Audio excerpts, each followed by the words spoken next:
지금부터 내가 해주는 얘기 들어주겠니? 10월 4일 월요일 새벽입니다. 모든 상황 속에서 찬양 올려드리겠습니다. 모든 상황 속에서 주를 찬양할지라. 주는 너의 큰 상급 큰 도움이시라. 주의 얼굴 구할 때 주의 영을 부으사 크신 사랑 안에서 주를 보게 하소서. 내 영혼이 확정되고 확정되어 싸우니 믿음의 눈 들어 주를 바라봅니다. 내 영혼이 확정되고 확정되어 싸우니 믿음의 눈 들어 주를 바라봅니다. 내 영혼이 확정되고 확정되어 싸우니 믿음의 눈 들어 주를 바라봅니다. 내 영혼이 확정되고 확정되어 싸우니 믿음의 눈 들어 주를 바라봅니다. 오늘 하나님께서 주시는 은혜의 말씀은 욥기서 1장 6절에서 12절 말씀이 되겠습니다. 구약성경 욥기서 1장 6절에서 12절 말씀 중에서 8절 말씀 봉독해 드리겠습니다. 여호와께서 사탄에게 이르시되 내가 내 종 욥을 주의하여 보았느냐? 그와 같이 온전하고 정직하여 하나님을 경외하며 악에서 떠난 자는 세상에 없느니라. 아멘. 오늘은 하나님의 자랑이 되는 아들, 하나님의 자랑이 되는 아들이란 제목으로 하나님 말씀을 상고하겠습니다. 욥은 자신이 당하게 될 고난의 이유를 결코 알아차리지 못할 것입니다. 그것은 우리들이 고난을 당할 때 그 이유를 알 수 없는 것과 같습니다. 그런데 6절에서 12절에 보면 욥이 당한 고난의 아주 특별한 이유가 기록되어져 있습니다. 땅에서는 절대 알 수 없는 천상에서 이루어진 어떤 모임의 결과 때문에 욥이 고난을 당했다 하는 거예요. 특별히 하나님과 천사들이 회의를 했는데 그 장소에 사탄이 참여했기 때문에 이런 결과가 나왔다는 주장도 있습니다. 6절과 7절이 그 근거인데요. 하루는 하나님의 아들들이 와서 여호와 앞에 섰고 사탄도 그들 가운데 온지라. 여호와께서 사탄에게 이르시되 내가 어디서 왔느냐? 사탄이 여호와께 대답하여 이르되 땅을 두루 돌아 여기저기 다녀 왔나이다. 말씀드린 것처럼 어떤 책을 보면 천상회의가 열렸고 그 회의에 사탄이 참여한 것으로 묘사되기도 합니다. 자, 그런데 성경을 자세히 보면 하나님의 아들들이 와서 하나님 앞에 섰다고 되어 있을 뿐 회의가 열렸다라는 것은 좀 과장된 해석이라고 볼 수도 있다라는 생각이 듭니다.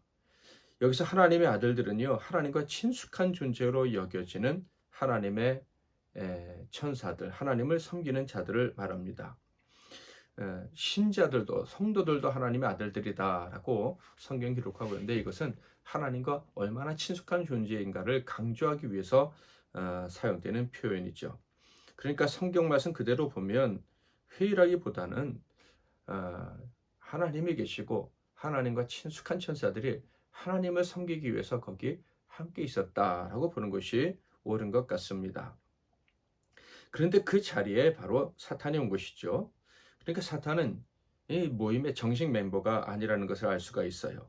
자, 그런데 추악한 사탄이 하나님과 천사들의 모임에 참석한다는 게 이게 가능한 일이겠습니까?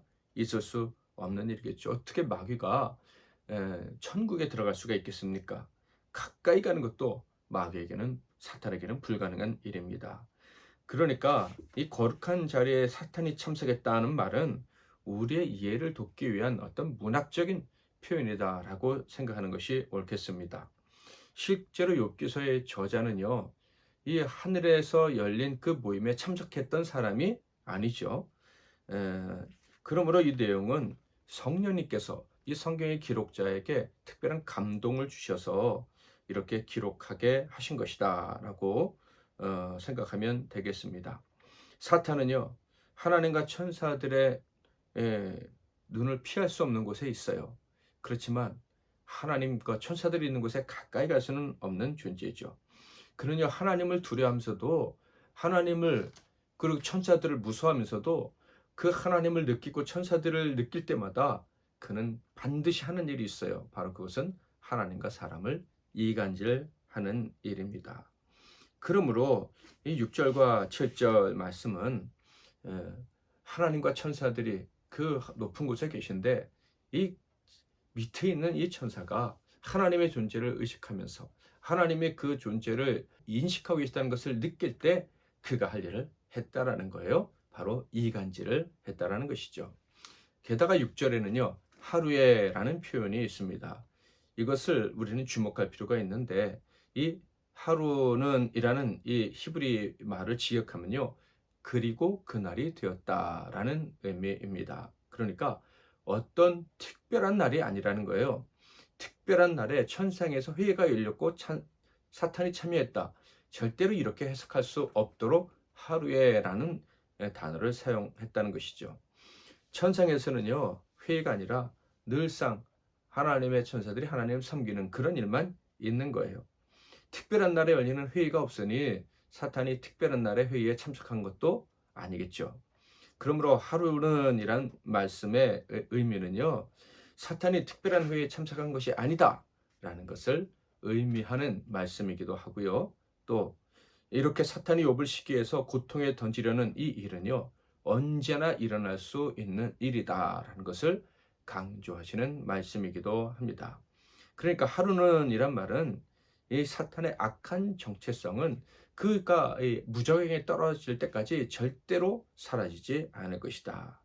특별한 경우에만 사탄의 이간질이 나타나는 것이 아니다. 욥의 경우에만 그런 사탄의 이간질이 자행되는 것이 아니고 하나님과 그리고 하나님 앞에 신실한 사람들이 존재하는 한 이 사탄의 이간질은 계속된다라는 것이죠. 그것을 증명해 주는 것이 요한계시록 12장 10절 말씀입니다. 내가 또 들으니 하늘에 큰 음성이 있어 이르되 이제 우리 하나님의 구원과 능력과 나라와 또 그의 그리스도의 권세가 나타났으니 우리 형제들을 참수하던 자 곧 우리 하나님 앞에서 밤낮 참수하던 자가 쫓겨났고 마지막 때 사탄이 쫓겨난다는 얘기인데 그 사탄이 하는 일이 무엇입니까? 참소랍니다. 이 참소란 이간질을 말하죠. 밤낮 사탄이 하는 일은 하나님과 사람 사이를 이간질하는 일이다. 그런데 마지막 때에는 쫓겨나서 무정하게 들어가게 된다. 이런 말씀입니다. 그러니까 우리는 기억해야 됩니다. 마지막 날까지 하나님과 욥을 이간질했던 사탄은 여전히 우리와 하나님을 사이를 이간질하려고 쉬지 않고 일할 것이다 라는 사실을 말이죠. 사탄이 하나님 앞에 선 것은 특별한 날, 특별한 회의에 참석한 것이 아닙니다. 원래 그냥 하던 일을 했던 것 뿐이에요. 욥기서의 저자가 성령의 감동하신 가운데 우리가 좀 더 잘 이해하고 받아들이도록 이렇게 마치 특별한 일이 있었던 것처럼 기록을 한 것입니다. 그러나 성경 내용을 자세히 보면 이것은 특별한 일이 아니고 언제나 일어날 수 있는 일이라는 것을 알 수가 있어요. 여기서 우리는 아주 중요한 교훈을 얻어야 됩니다. 사탄은 오늘도 지금도 우리와 하나님과 사이를 이간질하려고 일하고 있다는 것입니다. 그래서 실제로 이해할 수 없는 고난이 우리에게 찾아올 수도 있다는 것을 우리는 받아들여야 할 것입니다. 물론 이런 일이 일어난다고 해도 결코 두려워할 것은 없습니다. 어떤 상황에서라도 하나님께 인정을 받는 신앙이라면, 즉 언제든지 하나님을 경외하여 하나님을 의지하는 하나님께 매달리는 사람이라면 그 어떤 고난도 너끈히 이겨낼 수 있기 때문이며 그것을 이긴 후에는 더 큰 칭찬과 상급이 있다는 것을 알기 때문입니다. 우리가 확실히 알아야 될 것은요. 하나님께 인정받던 사람은요. 끝까지 인정받게 된다는 것입니다. 우리 MC 나눔교회 성도님들은 하나님께 인정받는 종들인 줄 믿습니다. 그러므로 하나님이 끝까지 인정해 주실 거예요. 그러니까 걱정하지 마시고 담대하게 그저 하나님 앞에 마음을 청하고 나아가시면 되겠습니다. 8절을 볼까요? 여호와께서 사탄에게 이르시되 내가 내 종 욥을 주의하여 보았느냐 그와 같이 온전하고 정직하여 하나님을 경외하며 악에서 떠난 자는 세상에 없느니라.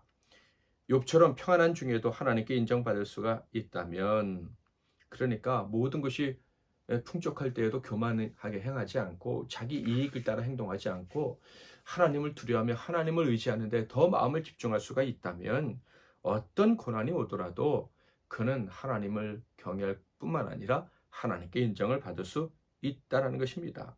당연히 어떤 고난이라도 이겨내고 하나님의 영광을 드러내는 복된 인생이 될 수 있다는 것이죠. 물론 사탄은 한 사람이 자기가 그렇게 노력하는데도 하나님께 인정을 받게 될 때 절대 참지 못하겠죠. 9절을 볼까요? 사탄이 여호와께 대답하여 이르되 욥이 어찌 까닭없이 하나님을 경외하리까? 사단은 이렇게 자기 수준에서 생각하는 거예요. 자신이 미치는 범위를 벗어나서 생각할 수가 없어요. 그가 생각하는 게 무엇입니까? 욥이 하나님을 경외하는 이유는요. 이기심 때문이라는 거예요. 즉 물질적 보상 때문에 하나님을 경외한다는 것이죠. 사탄은요 증명하고 싶은 거예요. 욥의 중심을. 욥이 정말 원하는 것은 의가 아니라 하나님을 조건 없이 경외하는 게 아니라 그 의를 추구했을 때 그러니까 하나님을 경외할 때 주어지는 그 보상, 그것 때문이라는 것을 증명하고 싶어서 지금 안달이 나 있다. 그래서 9절의 말씀을 하나님께 한 거예요. 10절, 11절에도 계속해서 그의 생각, 그의 수준을 감추지 않고 그대로 드러내서 하나님 앞에 이야기를 합니다. 주께서 그와 그의 집과 그의 모든 소유물을 울타리로 두르심 때문이 아니니까 주께서 그의 손으로 하는 바를 복되게 하사 그의 소유물이 땅에 넘치게 하셨음이니이다. 이제 주의 손을 펴서 그의 모든 소유물을 치소서 그리하시면 틀림없이 주를 향하여 욕하지 않겠나이까. 사탄의 이런 의도를 하나님이 모르실 리가 없겠죠.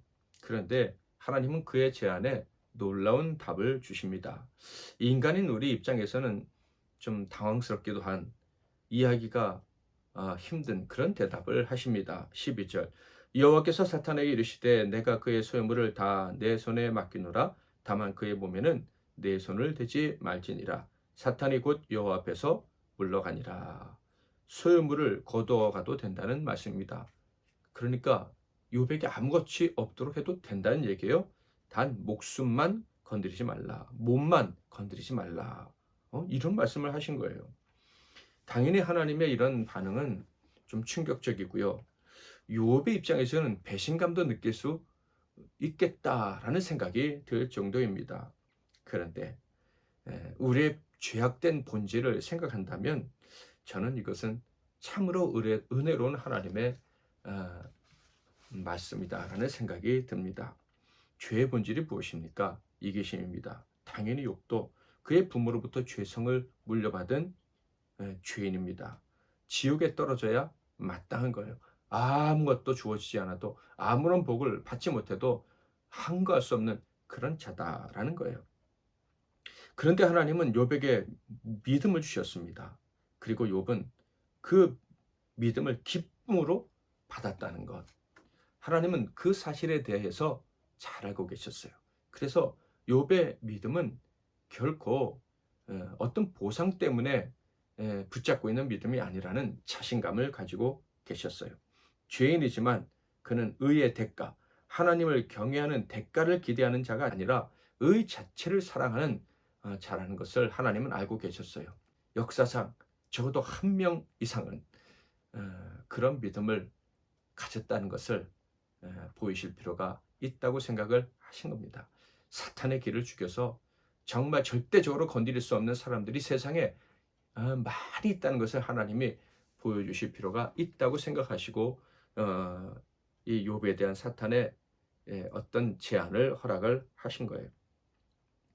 그러니까 죄인도 이기심에 따라 선택하지 않고 오직 하나님을 위해 의를 선택하게 하셨다. 그런 사람이 있을 수 있다라는 자신감 때문에 하나님이 이런 허락을 하셨다. 당장 욥은 큰 고난과 아픔을 당하게 되겠지만 이로 인해서 저와 여러분들은, 믿음의 후손들은 정말 큰 용기를 갖게 될 것입니다. 진실로 하나님을 경외하는 자가 세상에 있을 수 있다는 자신감, 하나님의 세상에 자랑하고픈 참신자가 정말 있고 우리가 그런 사람이 될 수 있다는 자신감, 바로 이 욥에게 주신 결정은 욥에게는 너무나도 큰 고통을 수반하는 것이었지만 우리에게는 참으로 놀라운 자신감을 주는 그런 은혜로운 하나님의 결정이라는 것을 알 수가 있습니다. 저는 예전에 누가복음 18장 8절 말씀 때문에 절망을 느꼈던 적이 있었습니다. 내가 너에게 이르노니 속히 그 원한을 풀어주리라. 그러나 인자가 올 때의 세상에서 믿음을 보겠느냐 하시니라. 이 말씀은 그냥 앞뒤 떼어놓고 요 절만 딱 그냥 보면 정말 절망을 느낄 수밖에 없어요. 야, 주님이 재림하실 때 믿음을 가진 자가 없다면 나는 끝까지 믿음을 지킬 수 있을까?